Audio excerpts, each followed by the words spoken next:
حامدا ومصليا ومسلما أما بعد فأعوذ بالله من الشيطان الرجيم بسم الله الرحمن الرحيم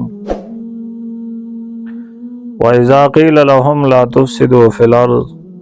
قالوا إنما نحن مصلحون ألا إنهم هم المفسدون ولكن لا يشعرون صدق اللہ العظیم۔ محترم سامعین کرام، سب سے پہلے تو آپ یہ بات بخوبی سمجھ لیجئے کہ ہمارے کسی سیاسی پارٹی سے کوئی تعلق نہیں ہے اور نہ کسی کی حمایت میں یہ ویڈیو میں ریکارڈ کرتا ہوں۔ اللہ رب العزت نے ہمیں ملک پاکستان جیسی ایک عظیم نعمت سے نوازا ہے،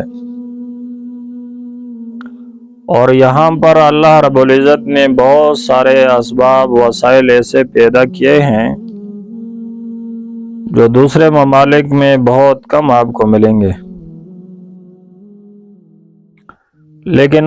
افسوس اور پھر افسوس ہے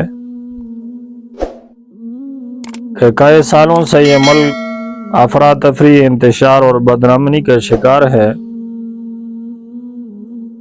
اس میں ہر آدمی خوف اور ہراس اور بے چینی کے ساتھ زندگی گزارنے پر مجبور ہے، اور پاکستان میں جتنی سیاسی پارٹیاں ہیں ہر ایک یہ دعویٰ کرتی ہے کہ میں عاشق ہوں پاکستان کی سرزمین کا، اور ہم تو پاکستان کے سچے عاشق ہیں۔ آخرکار جو یہ ملک، یہ وطن، یہ پاکستان جو افراط تفریح اور انتشار کی طرف جا رہا ہے اور اس کو دھکیلا جا رہا ہے، اس کے ذمہ دار کون ہے؟ تو قرآن کریم کے ایک آیات میں نے پڑھی، اللہ رب العزت فرماتے ہیں کہ جب ان سے کہا جائے کہ تم فساد زمین میں برپا مت کرو تو وہ کہتے ہیں ہم تو مصلح ہیں اور ہم تو اصلاح کی باتیں کرتے ہیں فساد، لیکن کہتے ہیں ہم مصلح ہیں۔ اللہ فرماتے ہیں یہی لوگ جو فساد کی بات کر کے اپنے آپ کو مصلح ظاہر کرتے ہیں، یہی لوگ فسادی ہے اور ان کو پتہ بھی نہیں۔ تو ہماری ذہن کے مطابق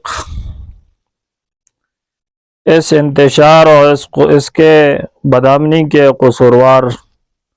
پاکستان کے سیاسی لیڈر بھی ہے اور پاکستانی عوام بھی ہے۔ پاکستانی لیڈر تو اس طرح ہے کہ جب کوئی ایک پارٹی انتخابات کے ذریعے وہ حکومت بنا لیتی ہے تو دوسری اس کو برداشت نہیں کرتی، اس کو اپنے وقت مقررہ تک وہ چلنے نہیں دیتی 5 سال تک، اور ایک دوسرے کے گرانے کے لیے سر توڑ کوشش کرتے ہیں، عوام کو اکساتے ہیں، جلسے جلوس، دھرنے وغیرہ، ایک جگہ پر دوسری جگہ پر انتشار اور افراتفری پھیلاتے ہیں کہ کسی طرح اس کو گرایا جائے اور میں اس کرسی تک پہنچ جاؤں۔ جب دوسرے کی حکومت آتی ہے تو وہ اپنے اس انتقام کے جوش میں وہ پھر اس کے خلاف جلسے جلوس اور دھرنے وغیرہ اور عوام کو سڑکوں پر نکال دیتا ہے کہ آپ اس کے خلاف نعرے لگائیں، اس کے خلاف دھرنے کریں، یہ حکومت ٹھیک نہیں ہے، وہ ٹھیک نہیں ہے۔ اور عوام کو چاہیے کہ دیکھیں، آپ اگر اس طرح سمجھ لیں کہ اس دور میں صحابہ وہ تو نہیں آ سکتے اس لیے کہ پیغمبروں کا سلسلہ ختم ہے، اور صحابہ جیسے عادل لوگ وہ تو اب پیدا نہیں ہو سکتے، ان کی مثال تو کوئی اس کے برابر تو کوئی نہیں ہو سکتا، نہ عمر ابن عبدالعزیز رحمۃ اللہ علیہ جیسے کوئی عادل بادشاہ یہاں پر آ سکتا ہے، اس لیے کہ وہ خیر القرون کا زمانہ تھا۔ اب عوام کو چاہیے کہ جو بھی حکمران انتخابات کے ذریعے وہ حکومت بنا لے تو اس کو برداشت کر لینا چاہیے۔ مثال کے طور پر اس وقت گورنمنٹ جو چل رہی ہے کافی حد تک عوام کی سہولت کے لیے انہوں نے کام کیے ہیں، اور کئی درجے تک ان نے مہنگائی کو قابو میں رکھا ہوا ہے۔ تو عوام کو چاہیے کہ اس میں افراتفری نہ کریں، 5 سال کے لیے اس کو برداشت کریں، یہ اپنی حد الوسع کوشش کر کے اس ملک کو چلانے کے لیے اور عوام کو سہولت فراہم کرنے کے لیے وہ دن رات کوشش کرتا رہے گا اور عوام کو سہولت دے گا۔ اور جو سیاسی رہنما ہے، جو وڈیرے ہیں،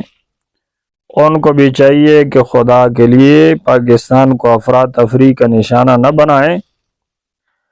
اور اس عوام کو پاکستان کے خلاف نہ بھڑکائیں۔ آپ تو اپنی مفاد میں عوام کو روڈوں پر نکال دیتے ہیں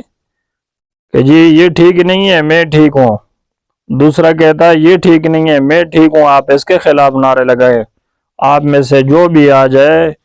تو آپ کو 5 سال پورے کرنے ہو تو اس کا طریقہ یہی ہے کہ ایک دوسرے کے خلاف آگ نہ بھڑکائیں، بس کہ اس گورنمنٹ کو چلنے دے، جیسے غریب مزدور بیچارہ وہ بھی اپنی زندگی گزار سکے، اور جو امیر ہے اور جو شاہی ہے لوگ ہیں وہ بھی اپنی زندگی چین اور سکون سے گزار سکیں۔ تو امید ہے کہ یہ آج کی مختصر سی ویڈیو آپ کو پسند آئی ہوگی۔